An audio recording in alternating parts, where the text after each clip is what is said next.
بسم اللہ الرحمن الرحیم۔ ایک مرتبہ ایک یہودی کے پاس ایک مسلمان مہمان ٹھہرا تو عربوں کی مہمان نوازی کا ثانی کوئی نہیں، خواہ مسلمان ہو غیر مسلم۔ اس یہودی نے مہمان کی خاطر تواضع کی اور انگور پیش کیے۔ مسلمان نے بڑے شوق سے لیے، اور جب سیر ہو گیا تو یہودی شراب لے آیا۔ مسلمان نے فوراً کہا استغفر اللہ، میں الحمدللہ مسلمان ہوں، میں شراب نہیں پیتا۔ یہودی نے اصرار کیا، ابھی آپ نے یہ انگور بھی تو کھائے ہیں، یہ شراب انہی انگوروں سے کشید کی گئی ہے۔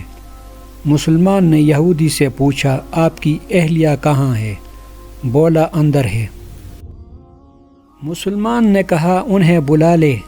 یہودی نے بلا لیا۔ پھر مسلمان نے کہا آپ کی کوئی اولاد وغیرہ ہے؟ یہودی نے کہا جی بالکل، ہماری ایک بیٹی ہے۔ مسلمان نے کہا اس کو بھی بلا لے۔ یہودی نے بیٹی کو بھی بلایا۔ مسلمان نے کہا یہ تیری بیوی حلال ہے تیرے لیے، لیکن یہ بیٹی اسی سے ہے، یہ تجھ پہ حلال نہیں ہے۔